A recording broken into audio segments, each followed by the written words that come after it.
Okay, we are now at chapter 4, session 1 with emotional intelligence. And as I said in the introduction, this is going to be really exciting for you because this is going to really start to show you where you're at. But it's not in a threatening way where people are pointing fingers at you and saying, you know what, you just need to grow up and you need to stop this. No, because I don't think that's how people learn. I think that when we get a personal kind of like revelation, a personal epiphany, that wow, this is something that would enhance me so that I could actually fulfill my purpose.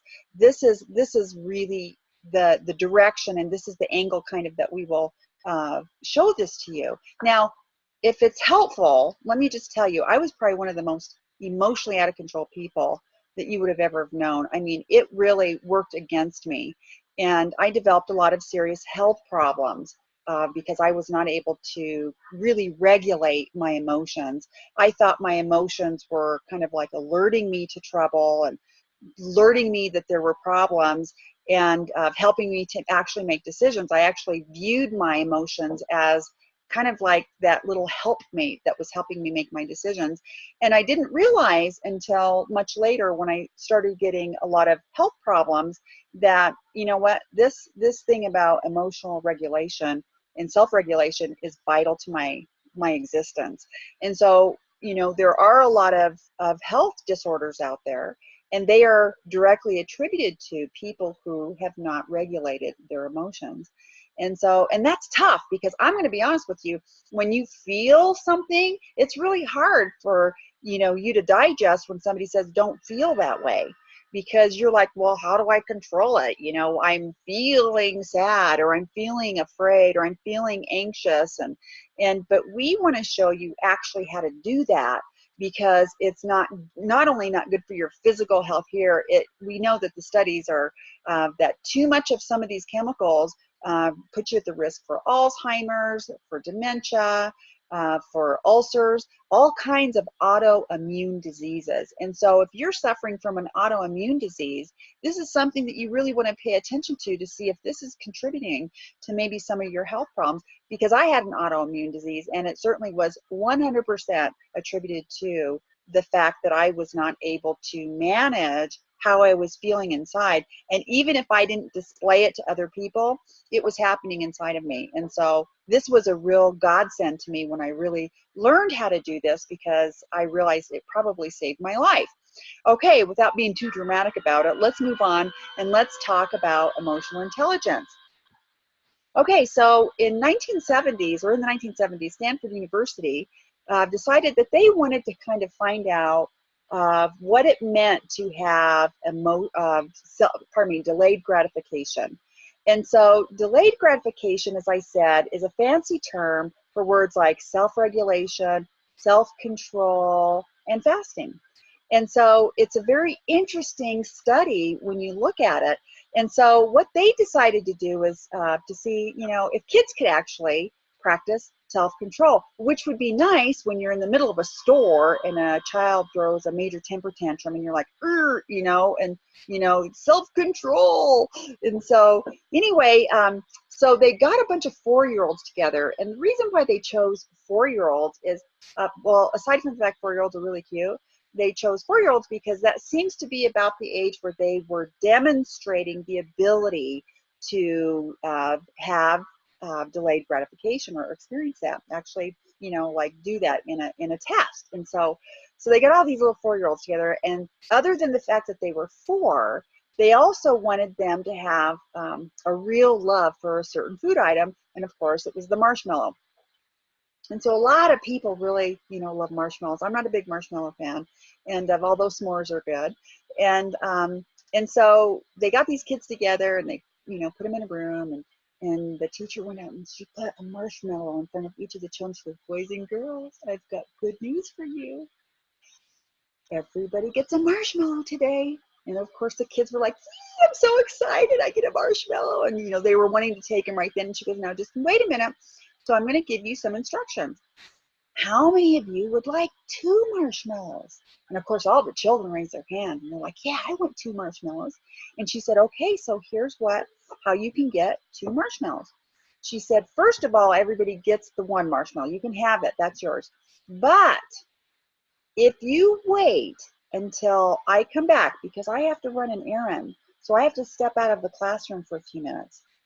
If you wait until I come back, then, and you haven't eaten your marshmallow, I'll give you a second one. So you'll have one, you'll have two. How many of you would like two? And they all got excited. They all wanted two. And so she said, okay, remember, if you don't eat your marshmallow when I'm away, when I come back, you can have the other marshmallow, so you can have two. But if you can't wait, you can just go ahead and eat that marshmallow, but I won't give you a second marshmallow. So the kids understand. So of course she leaves the room, and was behind the mirror that you can see through, and so she had the cameras rolling. And what they noticed is that a group of children ran up immediately, ate the marshmallows, and then left and started playing, which was okay. But then there was a group of children who did not.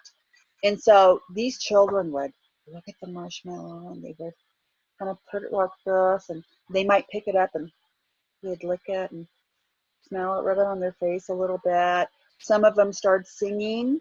Some of them did this and closed their eyes. Some of them they were rolling on the floor. They were talking to themselves. They were talking to the marshmallow. And so why do you think that the children were doing that? Well, they were distracting themselves because they wanted something. And what was that thing that they wanted? They wanted the second marshmallow. And so it was so hard for them. And so here's what happens now. How many of you know what the attention span is for a 4-year-old? Well, the rule of thumb is 1 minute per year. So if you have a 4-year-old, their attention span is roughly 4 minutes. And so if you put your child who's 4 years old or 3 years old in a timeout for 15 minutes, they're probably pretty clueless at the end about why it's happening. So that moment of training is gone. So keep that in mind when you're training your kids. And so 4 minutes is pretty much the attention span for a 4-year-old.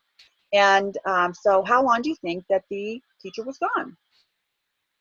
3 minutes, 4 minutes, 10 minutes? Well, she was actually gone for 15 minutes. And so that was really exceeding the ability for attention span. But for these children that did not take the first marshmallow, they resisted that urge, that feel-good urge to go ahead and eat that marshmallow, and I feel pleasure right now. Those children actually demonstrated classic self-gratification. And so she came back after 15 minutes and she said, oh, I see some of you have already eaten your marshmallow, and that's okay. But for those of you who didn't, guess what? Just like I promised, here's a second marshmallow. And the children were so excited, and they ate the marshmallow, and then off they went. They were playing. Well, the study did not end there. They actually followed these children for 17 years. And at that time, it was really considered one of the longest one-year studies. And so as they followed these kids, they wanted to find out what happened in their life. Were these kids who practiced early delayed gratification and they practiced it later on in their life, how did they really fare in life? And so what they discovered was very fascinating. So the children who grew up into young adults and then went on to college, here's what they discovered. Those kids who practiced delayed gratification actually did better in every other aspect of their life. So those kids had healthy relationships. Those kids had careers. They did not have economic poverty. They had good physical health. They had less drama in their life. And so on all areas of their life, they actually experienced much broader and much higher levels of success. The kids that did not practice delayed gratification in their lifetime, as they started to age, they had consistent health issues, they had academic problems, many didn't go on to school or didn't complete school. Of course, relationships were a mess all of the time. There may have been substance abuse that was involved. And so let's talk about that for just a second. So what are some of the things that these kids had to say no to? Now, remember, when we say delayed gratification, we're not saying no forever. We're saying no for now. And later, it might be okay. So delayed gratification doesn't mean you can never have that piece of chocolate. Delayed gratification does not mean that you can never experience something that you think is kind of fun and wild, but and you're like, oh, I can't do it. It doesn't mean never. What it means is not now. And so these kids had to practice that as they were aging. And so let's talk about some of the things they had to say, not now, but later too. Might have been partying, might have been dating even. Maybe they felt like it would have been a distraction for their studies. They had to, study. And so they had to say no to a lot of things. No, I can't socialize right now. I can't go out. I've got to actually do this. I have an assignment due. Maybe they said no to drugs. Maybe they said no to a lot of bad food, a lot of Coca-Cola, or whatever. Whatever they said no to, they had to say no to a lot of stuff. Not because they were saying, no, I'll never have a Coke, but they were saying, no, I can't have one right now. It'll keep me up and I have a test tomorrow. Or, no, I can't go out and party with you guys tonight because actually I'm studying. And so these are some of the things. And maybe one of the things they said no to was sex. Maybe they said, no, I don't want to run the risk of having a premature pregnancy because I need to finish my academics.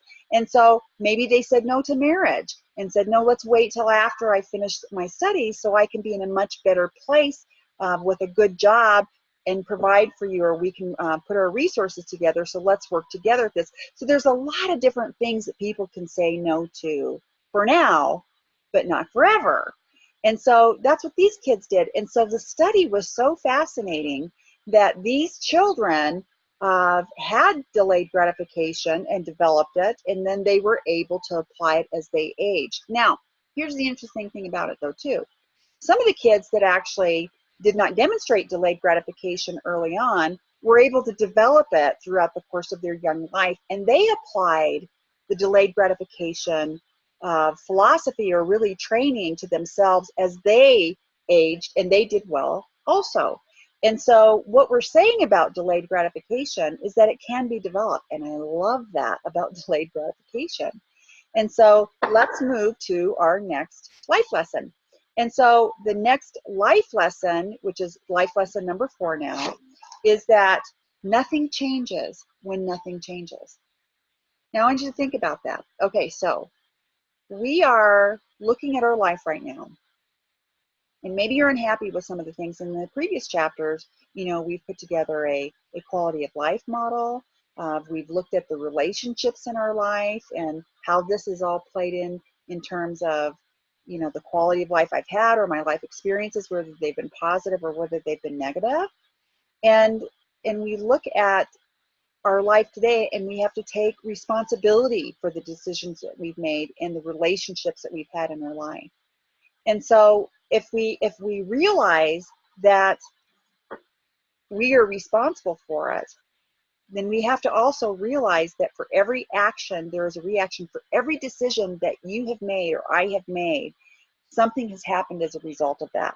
And just like the 1/8 principle, it might not have happened immediately, but over a period of time, we may have recognized that, oh my gosh, this is where, I see that in the past I've made some bad decisions.